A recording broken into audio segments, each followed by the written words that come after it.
Listo, buenas noches muchachos. Este será el video explicativo para que podamos entender un poco más la relación que se establece en términos del paraestado y pues obviamente tener una dinámica mucho más amplia en términos de lo que podemos establecer allí en este contexto sobre el documento que tenemos para la semana asignada y que ustedes puedan tener básicamente una explicación sólida de lo que tenemos en este apartado y pues que se pueda entender un poco más la dinámica y la temática que se expondrá y que se pues básicamente ustedes tendrán como el elemento de disposición.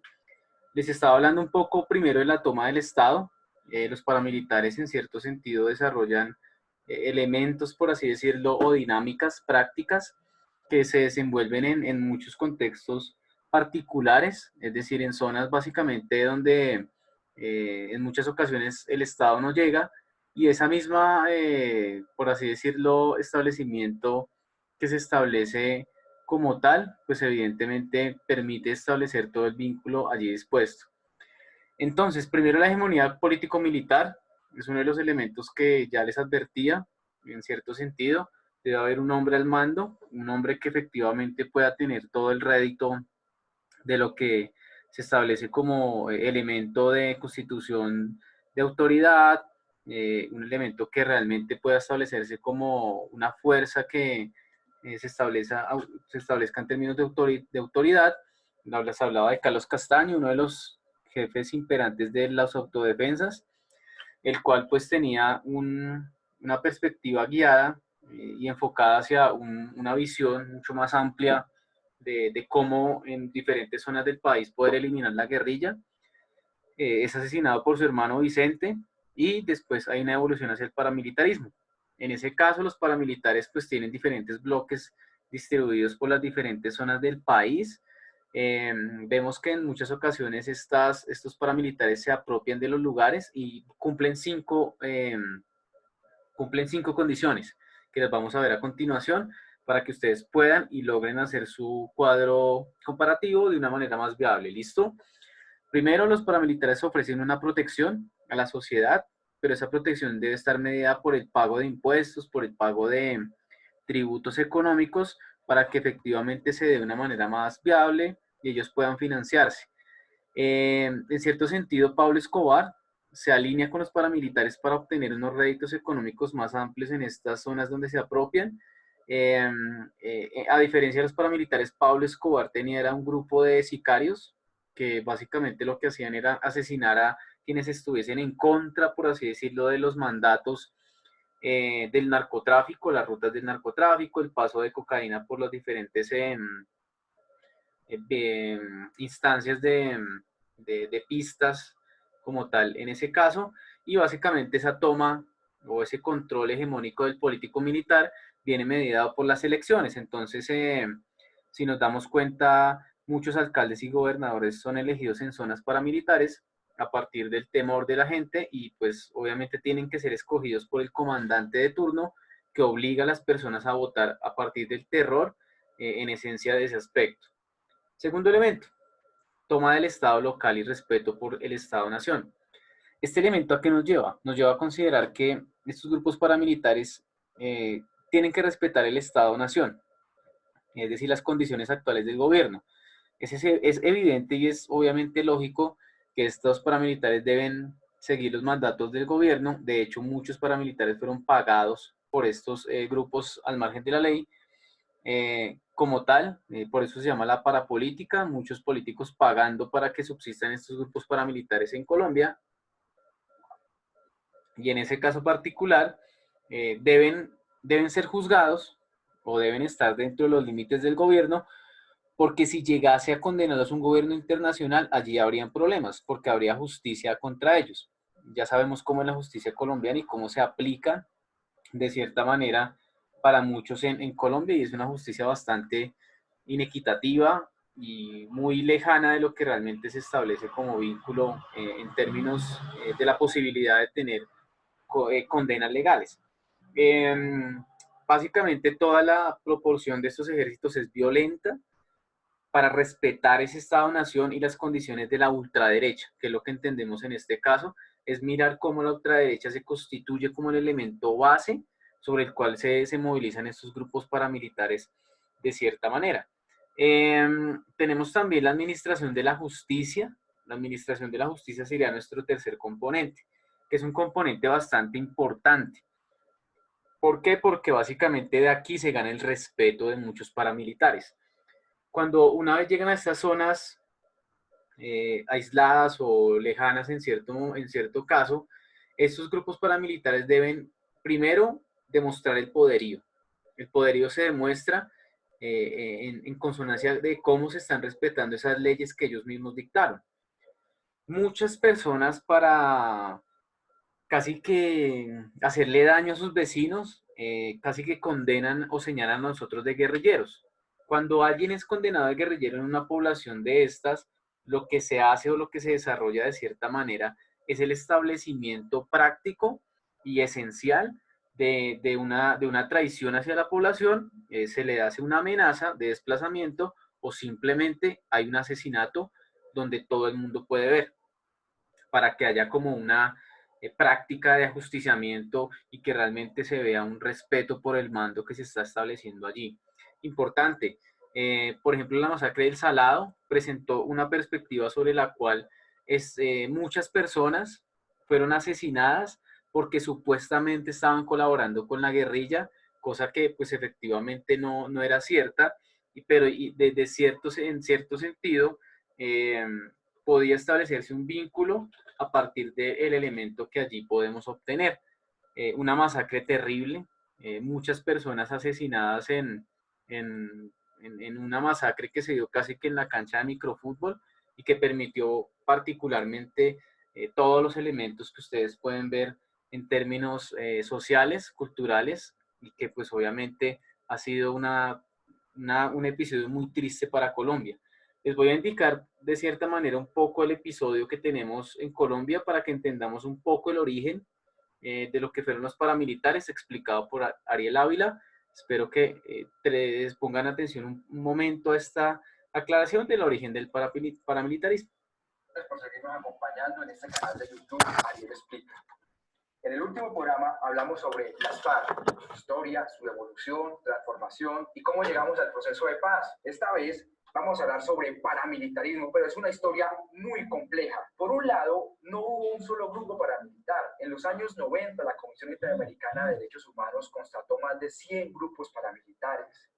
Dos, porque el paramilitarismo en Colombia no fue como el modelo de terrorismo de Estado de la dictadura argentina, tampoco como las patrullas de autodefensa civil guatemaltecas o las rondas campesinas peruanas. Este fue un modelo de paramilitarismo que tenía mucha relación con el Estado, pero era independiente económicamente. De hecho, no era el Estado el que le pagaba a los paramilitares, sino los paramilitares tenían doble nómina, y eso marca sustanciales diferencias en la forma de comportamiento. Lo tercero, porque su violencia, como lo ha dicho el Centro Nacional de Memoria Histórica, es increíble. Empalamientos, descuartizamientos de personas, desplazamientos masivos. Hubo un momento en Barrancabermeja donde los negocios más prósperos eran vender motosierras y vender ataúdes. Y eso marcó sustancialmente el mapa político, el mapa de la productividad y el mapa geográfico en Colombia. Y lo último, claro, la parapolítica. Aquí tuvieron que ver mucho los políticos. Mientras con las FARC era asesinar políticos y secuestrarlos, aquí era apoyarlos. Acompáñenme a ver estas 4 explicaciones. Hoy vamos a hablar sobre paramilitarismo. Vamos a hacer 4 grandes explicaciones. Primera, los orígenes. Haciendo una abstracción muy grande, se puede decir que el paramilitarismo en Colombia tuvo 4 grandes orígenes. El primero se dio bajo el gobierno de Guillermo León Valencia, el abuelo de la hoy senadora por el Centro Democrático, Paloma Valencia. En ese gobierno se dijo que era legal crear estructuras paramilitares. Y básicamente las fuerzas militares preparaban ejércitos privados a los grandes ganaderos. La disculpa era sobre todo proteger a los ganaderos del robo de ganado o el abigeato. Eso se da en los años 60, 70, hasta la primera parte de los 80. En los 80 se da el segundo origen, y es que las guerrillas comienzan a tener el secuestro como una práctica sistemática para recaudar fondos. Y en ese momento surgían unos nuevos ricos. Esos nuevos ricos eran narcos. Entonces se secuestra la hermana de los Ochoa, miembros del cartel de Medellín. Y en ese momento Pablo Escobar decide crear una estructura paramilitar para combatir a las guerrillas que estaban secuestrando. Y se crea el MAS, o Muerte a Secuestradores. Para primera parte de los 80, ya el paramilitarismo tenía el apoyo de las fuerzas militares, de los ganaderos y de los narcos. Listo, muchachos. Entonces, en el sentido que vamos dando la clase y particularmente en lo que ya llevamos, hay una alianza con el narcotráfico muy fuerte. Y aquí, pues, efectivamente vemos todo lo de las masacres, el Salado, el Aro.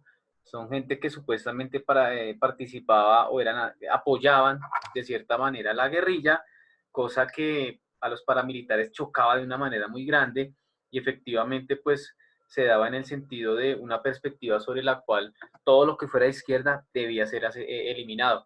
El baile rojo de la UP, asesinato de muchos integrantes de la UP y todos sus mandatos y exigencias del Estado, pues efectivamente se daban dando de una manera bastante fuerte.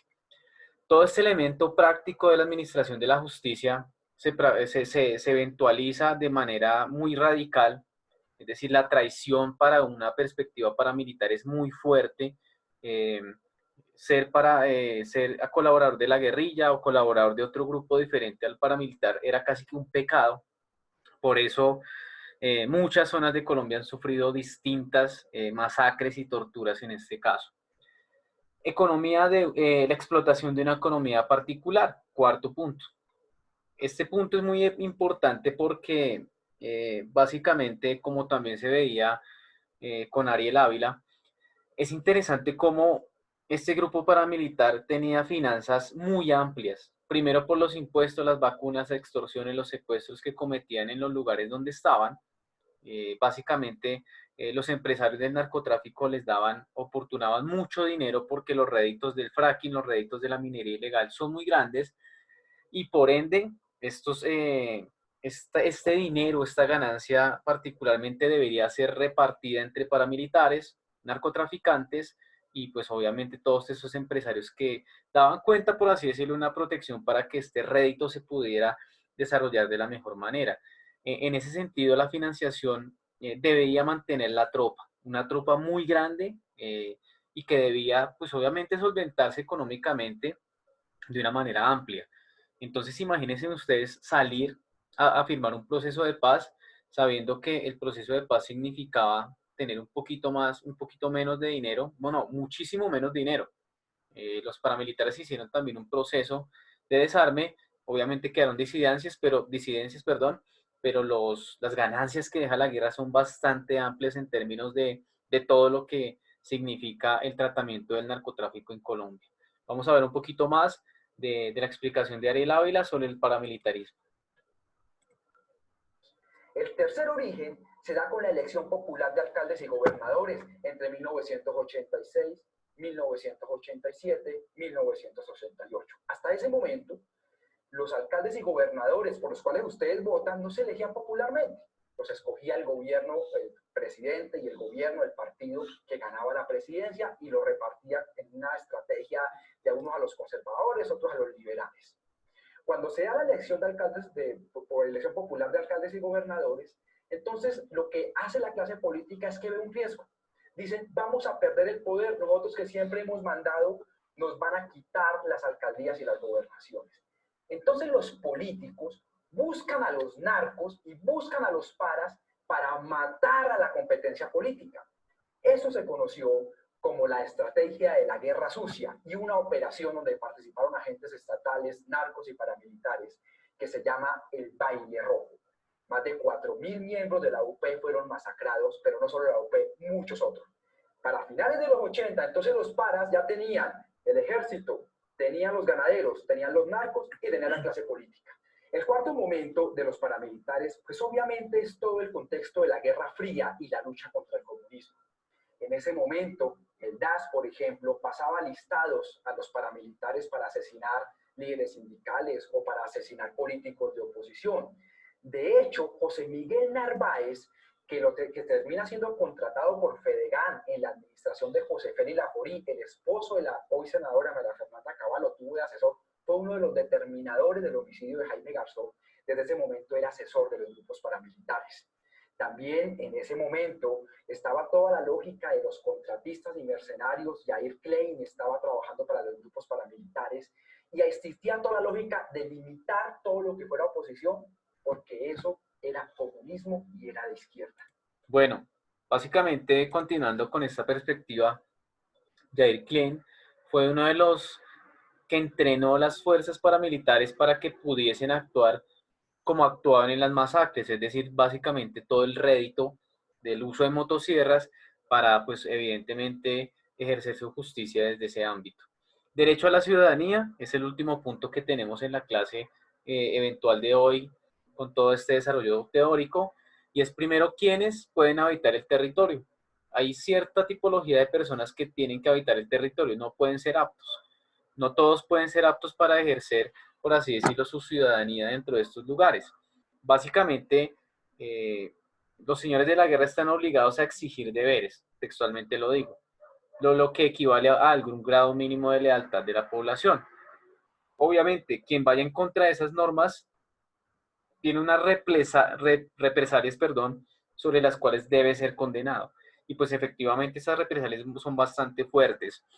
Hay una configuración alternativa de la ciudadanía porque en el momento de ejercer su votación, pues claramente hay una presión y un terror desarrollado allí. Se tiene que votar por el actor político de turno, y este actor político es el que evidentemente da las órdenes, y pues evidentemente ante la deslealtad tiene que haber, por así decirlo, una perspectiva de masacre y daño.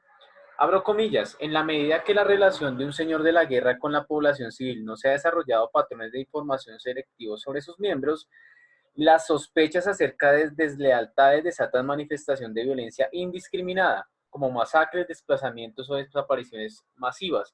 Esto lleva a incidir en que muchas de las masacres en Colombia se han efectuado a partir de todo el elemento que nosotros vemos como colaboración a la guerrilla, o una deslealtad, que es el incumplimiento de las normas y leyes que los paramilitares dictan en cada uno de estos territorios, sobre los cuales brindan una especie de participación y protección, pero lo que pasa finalmente es la destrucción, el exterminio y casi que la pobreza de estas poblaciones en términos netamente económicos. Muchas poblaciones en Colombia ejercen una perspectiva sobre la cual tenemos un evento que desarrolla una parte esencial en términos de lo que nosotros podemos ver como la guerra fuerte en Colombia, pero esa guerra particularmente se enfoca en una perspectiva sobre la cual la violencia prima, y sobre la violencia tiene que darse todo el elemento de autoritarismo, todo el elemento de mandato y demás, para ejercer obviamente una sistematicidad y obviamente un respeto ganado sobre este grupo. Les agradezco mucho, muchachos, me disculparán de nuevo las pocas ayudas que tuve con la tecnología hoy. Este video será subido a la semana correspondiente para que lo puedan revisar.